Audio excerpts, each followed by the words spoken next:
Isang magandang hapon mga kasari-sari ko dyan. Kumusta po kayo? Eto na naman ang inyong Ate Tintin makikigulo sa inyong pamamahinga.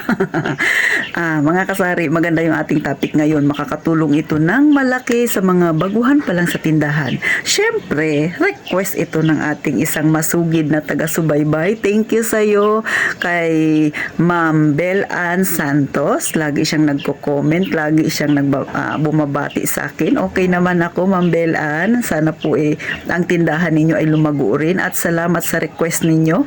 Ang request niya yung pricing nga daw. So, paano ba ako magtaas ng presyo? Talaga namang lagi kang magtataas ng presyo kasi dito, lalo na dito sa amin mga kasari, malayo kami dyan sa Manila. So, yung mga produkto dito sa amin ay ibinabarko pa o kaya naka-eroplano. Sosyal. Kaya ang presyuhan dito pang sosyal din. Char lang yan mga kasari ha. Ang Ate Tintin ninyo ay hindi basta-basta nagtataas ng presyo mga kasari. Bakit? Marami akong kakumpetensya. Pag nagtaas ako ng biglaan, baka lipat sila lahat doon sa kabila. Wala na akong kitain. Lubog ang tindahan ko. So, ang ginagawa ko mga kasari, papiso-pisong magtaas ang Ate Tintin ninyo. Sinong nakaka-relate ng ganyan? Sa totoo lang, marami kang ikukonsidera kapag nagtataas ka ng presyo. Kasi nga ganyan, hindi ka naman pwedeng magbigla, magpatong ng 3 piso kagad. Tapos sabihin mo kay customer mo, kasi tumaas na nga yung presyo niyan. Hindi nila tinatanggap yung ganyang rason. Sila ay bingi sa mga ganyang paliwanag. Ang alam lang nila, sa kabilang tindahan, mas mura at ikaw, mahal ka. O kaya mahal ang iyong paninda. Kaya hindi sila sa'yo bibili. O diba, akalain mo yun? So si Ate Tintin, gano'n na marami akong kinukonsider bago ako magtaas ng presyo. At kapag nagtaas ako, piso-piso mga kasari. So, hindi ko ito sinasabi para gayahin ninyo. Hindi ko ito sinasabi para sabihin tama ako, tama yung naging desisyon ko. Nasa sa inyo pa rin yung pagpapasya kung paano kayo magtaas ng presyo. Ang akin, binabahagi ko lang sa inyo kung paano si Ate Tintin mag-price o magtaas ng presyo kapag ang kanyang paninda o ang aking paninda, pag binili ko, tumaas na.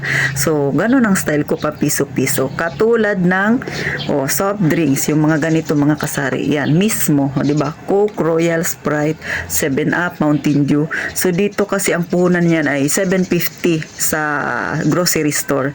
So syempre pag bumili ako, isasakay ko pa sa tricycle o magpapamasahe ako. Syempre ilalagay ko sa rep, magpapalamig ako. So ang patong ko diyan ay 450 ang aking tubo. So 1750 ang puhunan, so 22 ko siyang binibenta. Pero kahapon tumaas na ako ng piso, so 23 na siya. Bakit? Baka may magtanong, Ate Tin, hindi naman tumaas ang presyo ng soft drinks. Bakit ka nagtaas? Hindi nga nagtaas ang presyo ng paninda na binibili ko. Tumaas naman ang kuryente. Saan ka pa doon? Nakaka-relate ka ba, Sisi? Hindi nga tumaas ang mga paninda, pero tumaas ang kuryente. Tumaas ang tubig. Wala nga naman hindi ka magtaas. Mapag-iiwanan ka. Di ba? So, ganun ang style ko. Piso-piso para hindi maramdaman ni customer. Ngayon, hindi sila nagtatanong bakit tumaas kasi hindi nila naalala na 22 lang siya dati.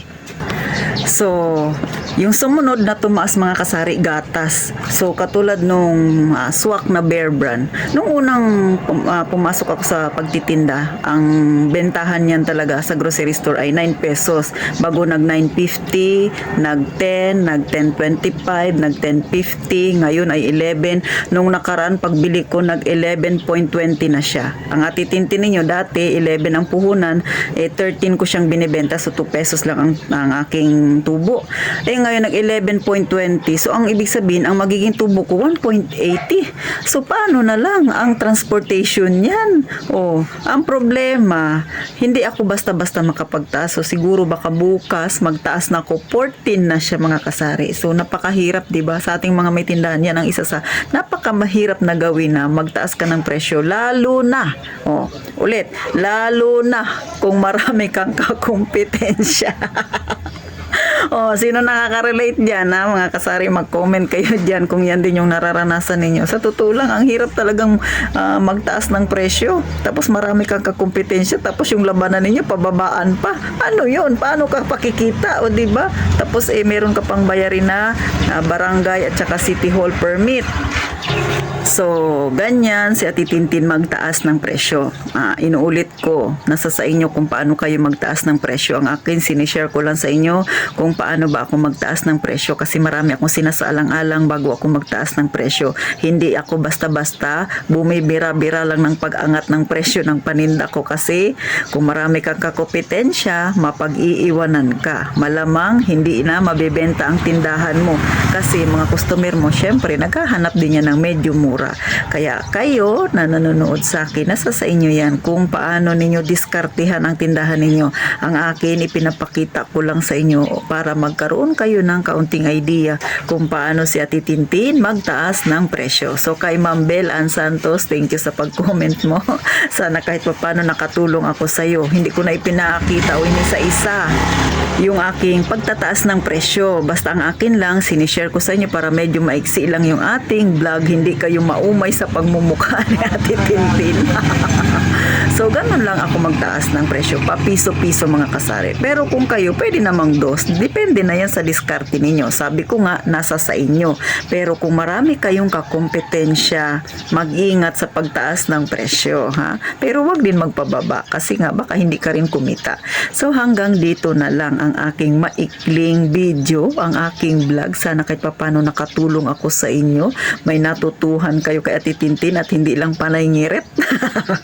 O, siyempre naman, ginagawa ko lang na medyo magaan yung ating topic. Pero alam ko, malaki yung maitutulong nito sa mga baguhan pa lang sa pagtitindahan para makapagpasya siya kung ano ang gagawin niya kapag tumaas na ang mga paninda at kung paano din ba siya magtaas ng presyo niya.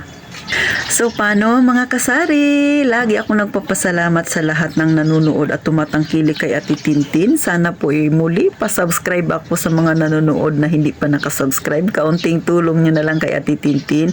At sana yumabong ang ating channel. Marami pa tayong matulungan. O, diba? Sino-sino ba yung magtutulungan? Kundi tayo-tayo rin may mga sari-sari store. O, paano mga kasari? Mag-iingat kayo palagi.